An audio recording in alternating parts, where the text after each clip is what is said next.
welcome back to the Tiny Show. I'm Tiny. Remember to subscribe to the YouTube channel as well as to our blog, Malarkey, and share it with your friends. Stay positive, keep an active mind, and help others as much as you can. Stay tuned for the end of the video where we will be reading Peter Pan, and we will be playing this game right here. Ooh. And so let's just jump right into our... Sorry about that. Let's just jump right into our first segment, which is our quote. Reach into my magical crate of wonders. All right, we have our quote here. It's called Miracles. People usually consider walking on water or in thin air a miracle, but I think the real miracle is not to walk either on water or in thin air, but to walk on earth. Every day we are engaged in a miracle which we don't even recognize. A blue sky, white clouds, green leaves, the black, curious eyes of a child, our own two eyes. All is a miracle. And that is from Thich Nhat Hanh. And he wrote that quote, so thank you for that quote. That was beautiful. Comment down below what your favorite quote is. I'd love to know. Maybe we'll even read it in one of the videos. Our next one is the word of the day, which is today's word of the day is blurt, right here. And blurt means to cry out or say suddenly, like Patty here does all the time. And so here's some word pairs: blurt suddenly, blurt accidentally, or blurt awkwardly. Here's a little sentence: he'll blurt the whole thing out if we don't shut him up, cried Draven. And that is from the Chronicles of Narnia. Mom just stepped on something. That's nice. And some synonyms, which are words like this word, are exclaim, let slip, or blab. And this word is used in 3.5% of stories. So that's some cool things that I didn't know I needed to know. Hand that off to Mom right there. All right, our next one is the Big Book of Why. So what's that back here? It's the Big Book of Why. Why? Over 1,111 answers to everything. What I want to know is why they chose that number. So today's quote, today's fact is, why do donuts have holes? Why do they have holes? See, for a visual, we do have a donut right here. So, see this beautiful pink donut covered in Fruity Pebbles with a hole in it. Delicious, by the way. So why do donuts have holes? For the same reason bagels have holes, so they're not a gooey mess inside. Although donuts and bagels are cooked in different ways, fried and baked respectively, both are dense with dough when they're solid discs. To help them cook evenly all the way through, bakers punch out the middles. The holes also helped bakers display donuts on sticks when they were introduced in the late 1800s. That's really cool. So basically the reason donuts have holes is so that they so that they bake all the way. Because if they didn't, then it would just be like a disgusting pile of goo. But yeah. One thing that's not a question, donuts are delicious. Put it right back over here.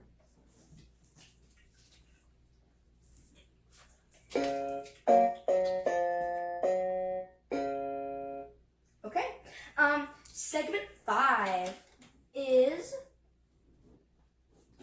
our book review. So here we have this book that I'm reading. It's called A Dog's Way Home. And it's just a really sweet, really nice book. It's about a dog. I'm not that far through it, but it's just about a dog that finds his family. And it's kind of it's not really like a generic dog book. It's just actually really good. And it's really sweet, it's really in-depth, and it's just really nice. So next we have our state. So today's state is Florida, and the capital of Florida is Tallahassee. Its nickname is the Sunshine State, and its state bird is the mockingbird. A mockingbird is like a bird that can copy other birds' calls. And its flower is the orange blossom. And yeah, that's it. It's a peninsula. Florida is like a peninsula, so it like comes off of the United States, and there's like three, how do I explain this? Bodies. 3 bodies of water around it. You can see around there like that. And just kind of in the middle of the ocean right there. And then our next thing up in our magical crate of wonders is our daily landmark. So today's landmark is Old Faithful, which is the Yellowstone National Park geyser. About every 90 minutes, Old Faithful sends out a jet of boiling water from deep in the earth. It's a cone geyser, one of about 300 geysers in Yellowstone National Park. Its jet of steamy water averages 130 feet high, but can reach more than 180 feet. Each eruption releases 3,700 to 8,400 gallons of water. That is a lot of hot water right there. I'm going to hand this off to Mom. She can show you the picture up close while I grab our next item, which is the moon. So every day we do a space fact. So today's space fact is about the moon. Our moon's name is Luna. So,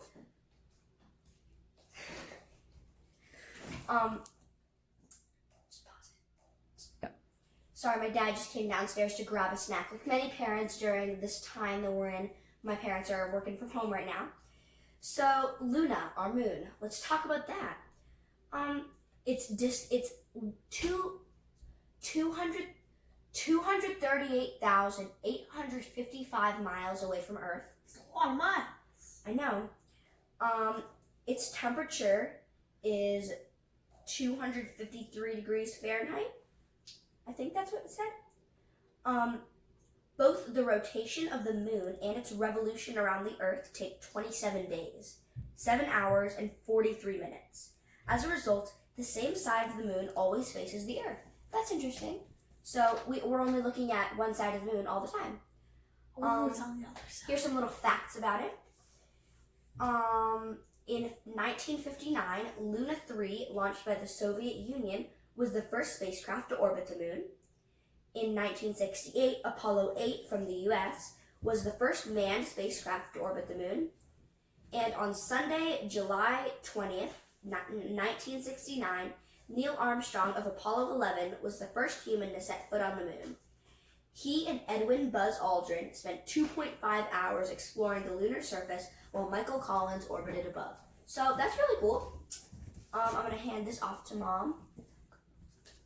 Here's some good books on the moon right here. Maybe we'll read them one of these days, if you guys want us to. I'm going to slip these over here. All right, our next one is our president of the day, which today is Chester Alan Arthur.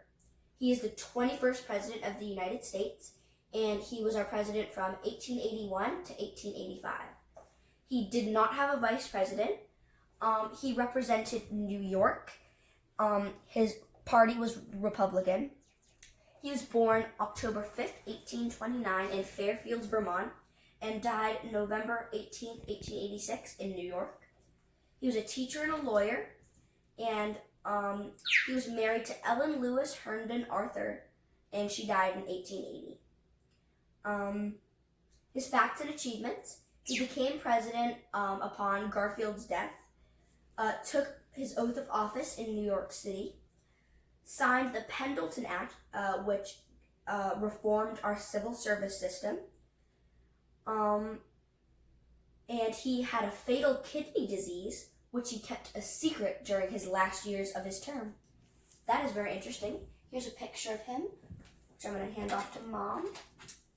And our final little card here is our animal of the day, which today is the giant panda. It lives in mountainous bamboo forests off south central China, so it lives in like bamboo in the mountains. It weighs from 200 to 300 pounds. It eats bamboo, berries, grasses, birds, and rodents, and it lives about 20 years. The giant panda is solitary and shy and is one of the most elusive and rarest large animals. yet it is one of the world's most recognizable animals.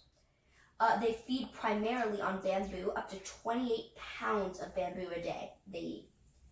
To chew through the tough bamboo, giant pandas have larger molars than any other mammal. They're excellent climbers and swimmers, and they look like bears, but they may be closely related to raccoons. That's kind of cool. Picture of the giant panda right there. While we move into our next segment, which is our National Day.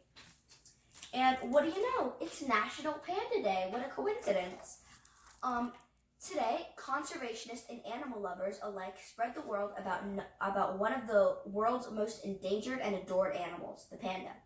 Native to China, giant pandas are members of the bear. Sorry, my mom was doing like arm circles behind the camera, and I was like, what? It scared me for a minute. Their rapidly shrinking habitat is a major cause for concern. There's an estimated 1,864 pandas in the wild and about 100 living in zoos around the world. Successful breeding programs are rare, and National Panda Day brings together the efforts of an international community dedicated to protecting and restoring habitat. So that's nice.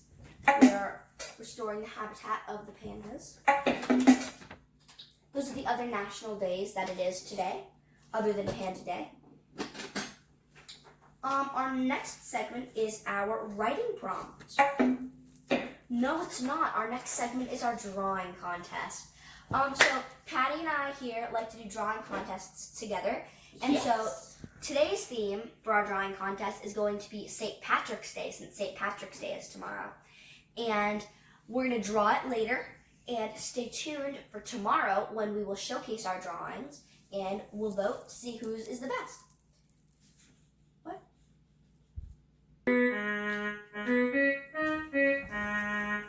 All right. Thank you, Patty, for that wonderful music. So our theme is the St. Patrick's Day drawing. Stay tuned tomorrow where we'll vote to see whose drawing is the best. And next up is our writing prompt. So today's writing prompt is writing a fairy tale. This whole outline for how to write a fairy tale. Think of a good idea for a fairy tale. Plan when and where your story will take place by filling out the box below. So you have your setting box where you figure out where your story is. Maybe it's in a castle, maybe it's in an enchanted forest, and then when. Maybe it's in the future, or maybe it's in the past. Next, think about your main character and at least one other character. So here we have your name of main character. You can name it after me, that would be fine. And what does he or she want? Maybe they want to save their lost pet, or maybe they have to save the enchanted forest.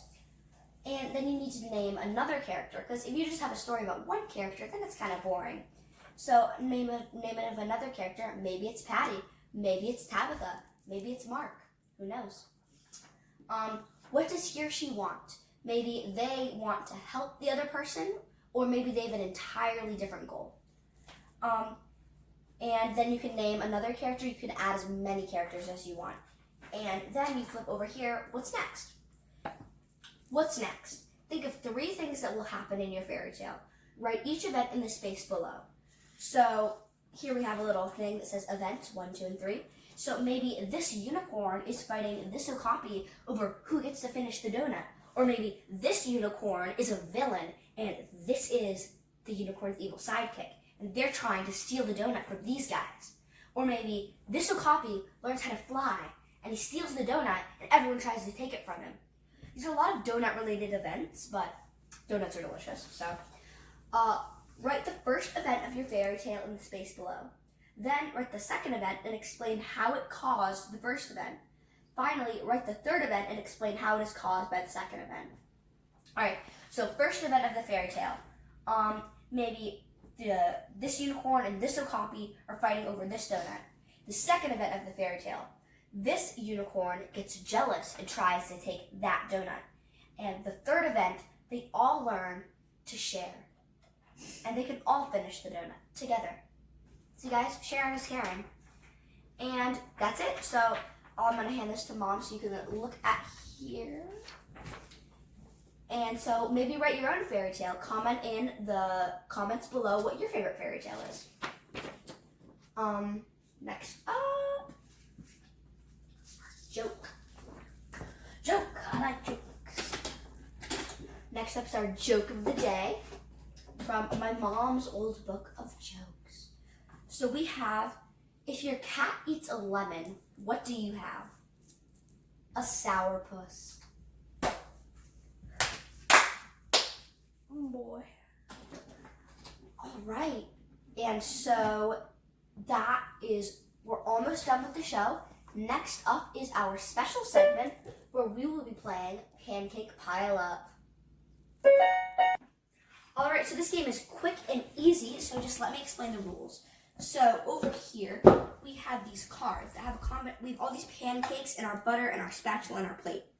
And on this card, it shows an order of pancakes. So chocolate chips on the bottom, plain, blueberry, banana, and strawberry. So Patty, if you would demonstrate, we need to, as fast as we can, use the spatula to create this on our plate.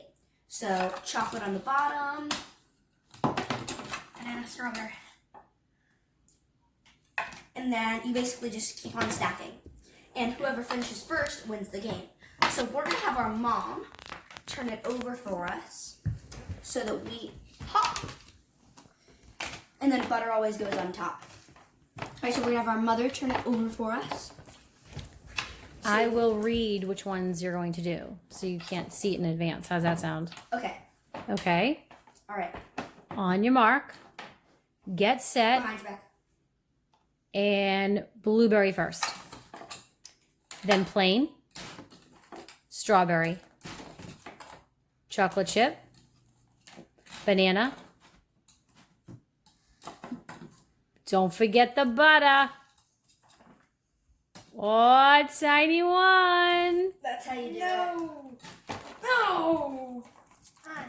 All right, well, we'll probably play more rounds of this later. Comment below what kinds of games you like to play, and we'll see you soon. Actually, stay tuned, because we're about to go and read the Peter Pan book. All right, as you can see, we put our game away. Make sure you're cleaning up your messes so that your parents don't have to. And we're going to get right into this book. So we're reading Peter Pan today, and it is written by... It does not have an author on it, but it says Disney. So we're just going to assume that Disney wrote it. So we have Peter Pan. Far away from here, there exists a place where the sun always shines, the sky is always blue, and the people never grow up. This paradise is called Neverland, and it is home to Peter Pan and Tinkerbell. It's your picture of the Neverland.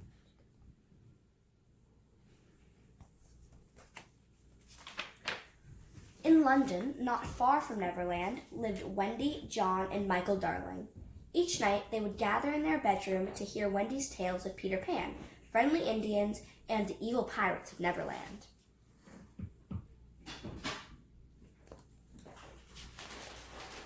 One day, as Wendy told John and Michael their favorite Peter Pan story, Nana, their Saint Bernard, began to bark in the yard.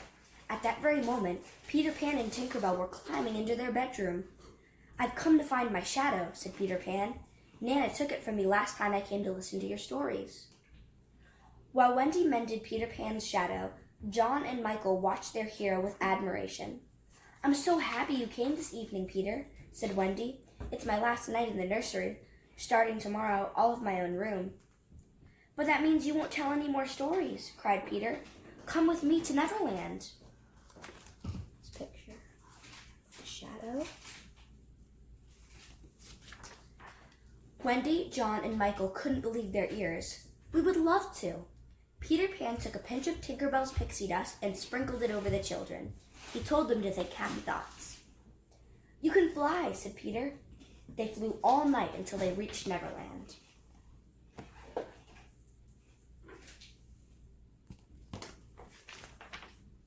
From up above, they could see a rainbow, waterfalls, and a lagoon full of mermaids. It was the most beautiful place they had ever seen. There were beaches, forests, and of course, an Indian village.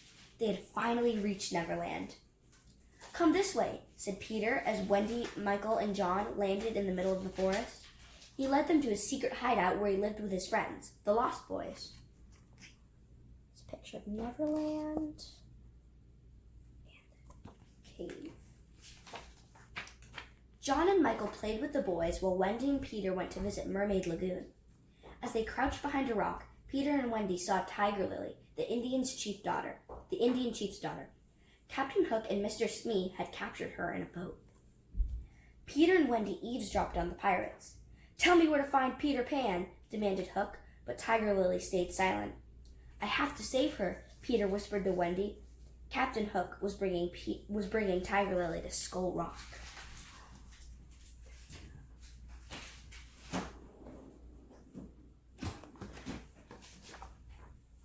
Peter and Wendy flew to Tiger Lily's rescue. A fierce battle broke out between Peter and Captain Hook. Suddenly, Mr. Smee cried, "Don't you hear something?" It was the tick-tock of the crocodile's clock, and he was headed right for them.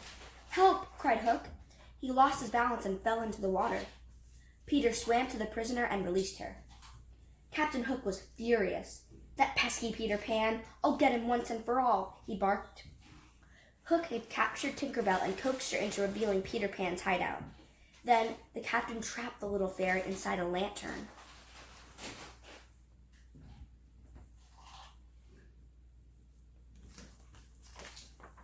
In a hollow tree, the Lost Boys had gathered around Wendy. They listened intently to her marvelous stories. Not far away, the pirates prepared to attack. When the Lost Boys and Wendy's brother exited the tree, they were all captured. When Wendy came out, he saw that the pirates had caught the boys. "Tie her up," yelled one of the pirates. They captured poor Wendy, tied thick ropes around her, and led her through the forest.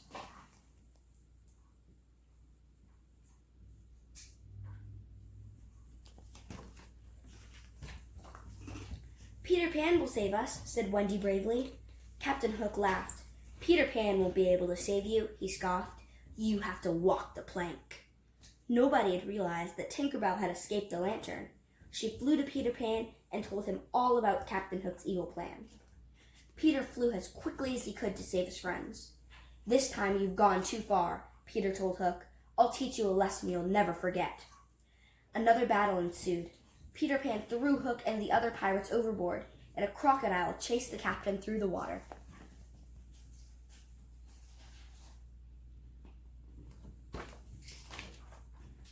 "Hooray for Captain Peter Pan!" the boys cheered. They would never again have to worry about Captain Hook. The darling children thanked Peter for saving them. "Could you tell me, sir, where we're sailing to?" Wendy asked politely. "To London, madam," Peter replied. "Come on, Tinkerbell," said Peter. The children watched excitedly as Tinkerbell sprinkled pixie dust over the entire ship.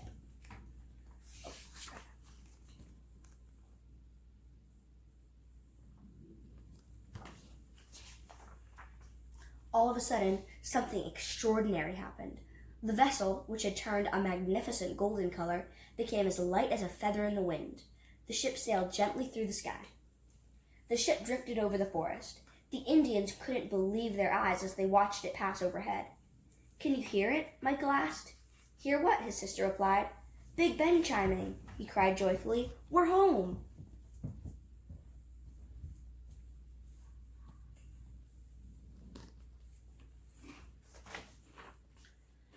Before returning to Neverland, Peter Pan and Tinkerbell promised to never forget John, Wendy, and Michael.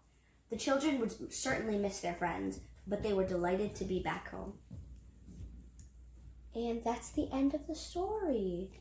Thank you for watching this episode of The Tiny Show, and tune back in tomorrow to see our drawing contest and to see what story we'll be reading. And remember this hashtag to show your drawings to us. Thank you for watching, and see you guys soon. Bye!